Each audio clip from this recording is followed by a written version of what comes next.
जय हिंद दोस्तों।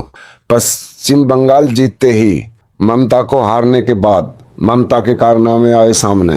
केंद्र ने फौज के लिए जमीन खरीदी थी, जमीन नहीं दी। और अब जब सरकार भाजपा की आ गई है, अब सरकार ने फौजियों को जमीन दी है ताकि घुसपैठिए अंदर ना आ सके, न जा सके। कोशिश पूरी करी जा रही है। जय हिंद। बात करी थी किस तरीके से एक इकोसिस्टम है बंगाल के अंदर, और ये इकोसिस्टम ये कहता है कि नहीं साहब, हमें रोहिंग्या भी चाहिए और हमें बांग्लादेशी भी चाहिए, क्योंकि यहां पे एक वोट का बैंक बनाना है जिससे चुनाव जीते जाते हैं। उससे देश के कानून की, संविधान की धज्जियां उड़ जाए, उससे कोई फर्क नहीं पड़ता साहब। सबसे पहले हमें चुनाव जीतना है, और ये कई सालों से चलता चला आ रहा है। ये मैं आज बात फिर क्यों कह रहा हूं, क्योंकि कल वेस्ट बंगाल के मुख्यमंत्री शुभेंदु अधिकारी ने एक आदेश जारी किया कि बॉर्डर सिक्योरिटी फोर्स, सीमा सुरक्षा बल, जो इतने सालों से जमीन मांग रही थी कि सर आप जमीन दें तो हम उसके ऊपर तारबंदी करें।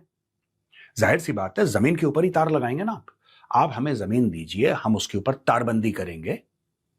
वो जमीन ही नहीं दी गई, जानबूझ के नहीं दी गई। उस जमीन का भी मैं आपको ब्यौरा दूंगा, और मैं आपको यह बताऊंगा कि उस जमीन में क्या क्या होना था और किस तरीके से उसका गलत इस्तेमाल किया गया। वेस्ट बंगाल की सरकार ने वो जमीन दी नहीं। अच्छा, अगर हर जगह बीएसएफ है और अगर हर जगह आप फेंस लगा देंगे, फिर आना बड़ा मुश्किल हो जाता है यार। नहीं, लोग फिर भी आ जाते हैं, कोई फेंस काट के आ जाएगा, कोई लांग के आ जाएगा। तरीके 10 हैं। डिमांड एंड सप्लाई वाला जो मैंने पहले वीडियो बनाया था, वैसे ही होता है। जब तक यहां पे डिमांड रहेगी वेस्ट बंगाल में कि आपको घुसपैठिए चाहिए, क्योंकि आपको चुनाव जीतना है तो आपको चाहिए घुसपैठिए, तब तक ये काम होता रहेगा। ये काम रुक नहीं सकता है। आप कुछ भी कर लें, ये काम, आप ड्रोन लगा लें हवा में, 24/7 ड्रोन उड़ रहे हैं, कोई ना कोई रास्ता निकाल लिया जाएगा। यहां सुरंगें बन जाती हैं भाई।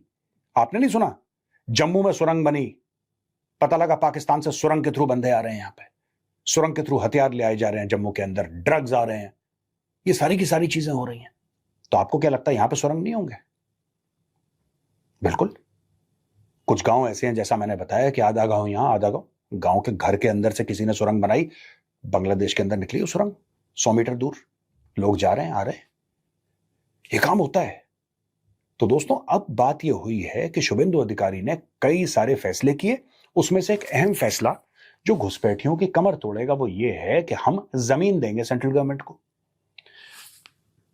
अच्छा, इसमें कोई ऐसा नहीं था कि जब ममता बनर्जी थी मुख्यमंत्री, तब कोई वो एहसान कर रही थी कि हमने दान देने, उसका पेमेंट मिल चुका था।